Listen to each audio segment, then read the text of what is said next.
Experts believe they may have found the nails that were used on Jesus' cross. Construction workers in Jerusalem were bulldozing a forest when they happened upon an ancient tomb. The tomb, hidden deep in an underground cave, held decaying artifacts from the 1st century, including 2 Roman nails. Researchers suggested these might be the exact nails that pinned Jesus to the cross. Though the find was a major win, but then the nails mysteriously disappeared. While ripping through Jerusalem's Peace Forest in 1990, a construction crew realized they were above hollow land when they crashed right through the floor of a secret tomb. Once news of the tomb's size spread, archaeologists came running. The massive rock-cut tomb had 12 chambers, 6 of which had been ransacked by grave robbers. The thieves had taken some instrumental clues to the tomb's origins, but 4 of the lost chambers were still untouched. Naturally, archaeologists pried them open. While excavating the 4 untouched chambers, archaeologists unearthed dozens of ancient treasures, including 1st century pottery and glass perfume bottles. However, the biggest clues came from the 12 ossuaries, or bone boxes, which perhaps unsurprisingly come in a variety of haunting forms. Some bone boxes are body-sized boxes containing the skeletons of family members, while others are massive crypts riddled with human remains. The boxes in this tomb were rather average. However, one box offered unquestionable evidence as to whom this burial site belonged to. Each of the bone boxes were engraved with intricate patterns. One elaborate box contained the bones of 4 children and 2 adults, marked with the words Yosef bar Kafia, or Joseph, son of Caiaphas. Anyone familiar with the Bible knows exactly who this man was. Between the inscription, the location of the tomb, and the date of the artifacts, archaeologists fiercely believe this to be the tomb of Christ's notorious foe. With this in mind, researchers were turning their attention to another discovery from the excavation: a pair of iron nails. The 2 iron nails had been found in separate places, one inside a bone box and another on the dirt floor. After being tossed into the inventory, the nails were misplaced. When researchers came looking for them months later, they began searching like mad. Researchers eventually halted their search after turning up nothing. Perhaps they thought this clue to one of the largest events in human history had been tossed in the garbage. Heartbreaking as it may be. All hope was lost until 2011, when Simcha Jacobovici made headlines for a big discovery. Simcha Jacobovici claimed to have found the 2 missing nails from the excavation of the tomb, garnering international attention. To explain his case, he released a 2011 film titled Nails of the Cross. Everyone wanted to know how Jacobovici made this supposed discovery. After hearing of the 1990 excavation and the missing nails, Jacobovici combed museum nail collections across Israel. He searched without the aid of photographs, measurements, or drawings, making his mission all the more difficult. That's when he came across a set of nails in a different type of collection. After months of searching, Jacobovici found a pair of nails in an anthropology laboratory at Tel Aviv University. Anthropologists said the nails had been received in an unmarked box, which filled Jacobovici with hope. Could this be the missing pair? Lab workers didn't have official records of the nails arriving at the university. However, they did know that the nails were made of iron, dating back to the 1st century. Jacobovici was convinced these were the Caiaphas nails, leading to his notorious film. People had a lot of questions. Critics of Nails of the Cross said Jacobovici lacked enough evidence to make the science work in his favor.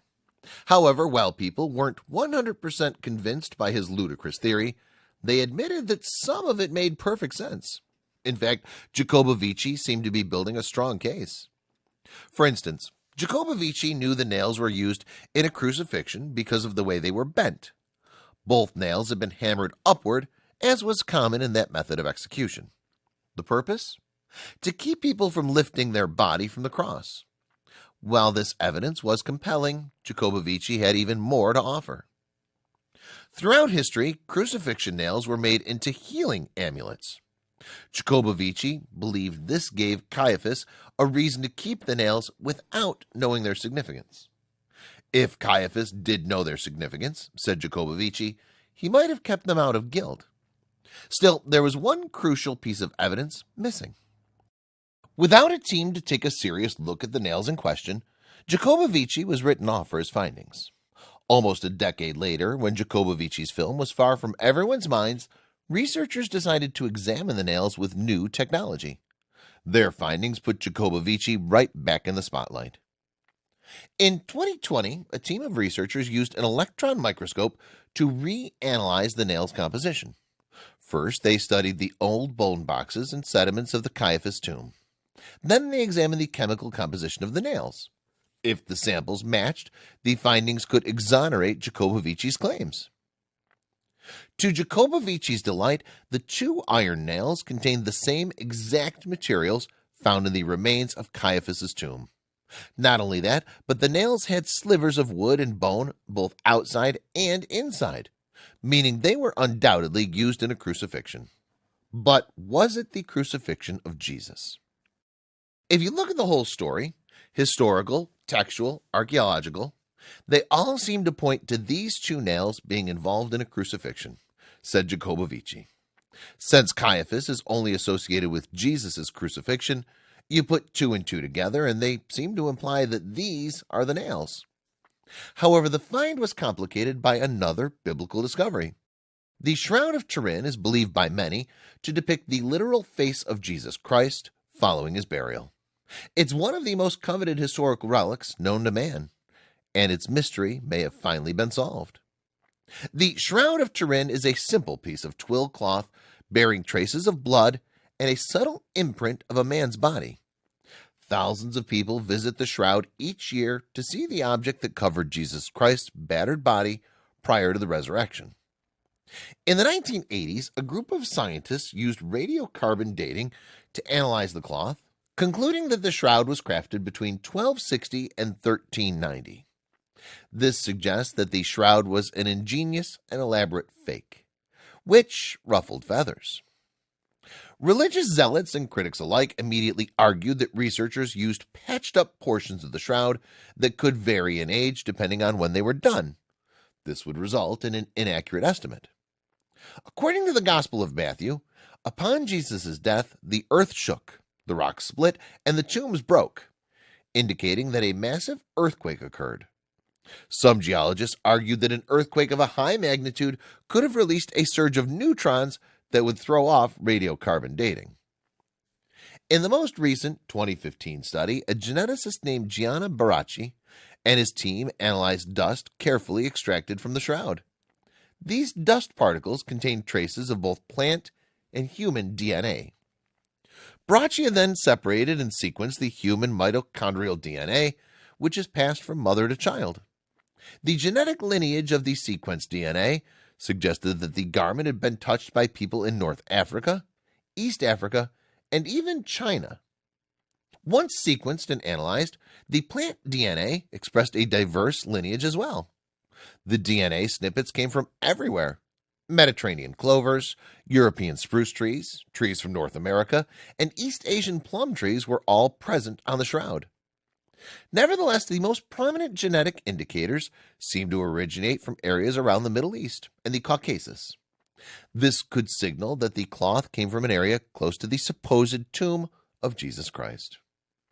According to Baraccia, one of the most prominent halotypes found in the DNA is likely from the Druze community, an ethnic group whose origins trace back to the areas in the Middle East.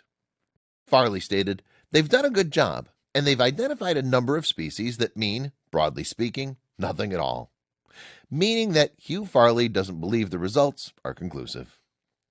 Another critic, Danish geoscientist René Evengold, argued that past studies of pollen performed on the shroud were unreliable, and therefore Baraccia's study is facing a similar issue. He isn't sure that the plant DNA is truly linked to the correct source, throwing a wrench in the results. Farley also disputed that the shroud has been on public display for centuries and has, naturally, been exposed to people from across the globe. Sure, the United States may not be the source of the shroud, but pretty much everywhere else is open. Farley insists that in order to garner convincing results, scientists would have to analyze the flaxseed used to make the linen garment, which they haven't done yet. The proper thing to do is to maintain an open mind in the moment, insisted Farley. Ultimately, using more sophisticated scientific techniques could settle the question once and for all, because geologists can now figure out the origins of a rock with exacting precision. We may soon have an answer to the centuries-old mystery. Meanwhile, experts are turning their attention to other biblical discoveries around Jerusalem.